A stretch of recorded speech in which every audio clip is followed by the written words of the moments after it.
Nupisingna fashion oina hidak mana chaba amasung meikhu sijinnaba hengatpa asina oral cancer gi toina check touhokpa tangaifadre. Amaromda yumgi kupnom imungi amasung chaksangi thabak Nupina puganli. Nupisingna machagi mapuroibagi amasung ahalgi seva loinana imungi thabak loiraga working women ama oina masa masagi workplace ta matam chana laknaba amasung chatnaba hotnabada mapung fana chaba ngamde loinana tumba pothaba watpana masa ngamlaktaba faubada matam chana doctor yengthokpa amadi test tauba ngamde nganlingaida test tauduna khanghauragadi layengduna faba ngamgadaba laina kaya nganna khanghaudabadagi nupi kayadi nganna imung manung kainaba yawi nupi haiba asi nong malaibaki mama oirakadaba ngaktani Nupina masa fana laibada nungaiba imung oi nungaiba imung kaya pulaklagadi nungaiba masa faba khunai ama oirakani loinana aikhoi nupi singna isagi anaba lochindana matam chana test tauduna hingminnasi haina Nupina nupigi damaki mapang oina thodang puribi khetrimayum babylin nuza laimana haiki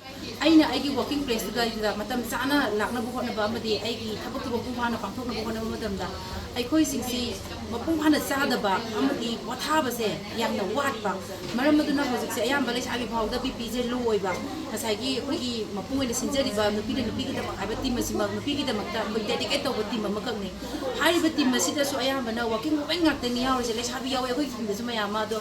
lesabi macha sing si oza ko ba yaw ba se masa ma tik tik laga lega da matam sida akhoi gi class mari manga chang ba so hon mongam da bagi wari ga so yaw ba duna akhoi se health ki issue di hiring ko makta lai ne ha ba se akhoi khange maram aduna lenga ki ba mai kai digi akhoi gi health department na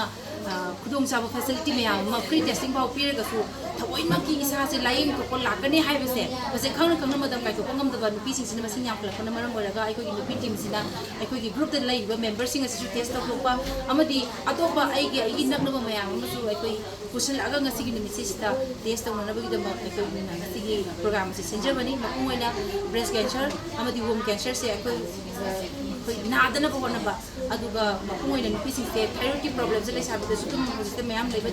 kidney function test liver function test chinjak da gi kar da gi lifestyle da gi hojise am na dum na ba thenai aduna masi akhoi treatment tawda ba yade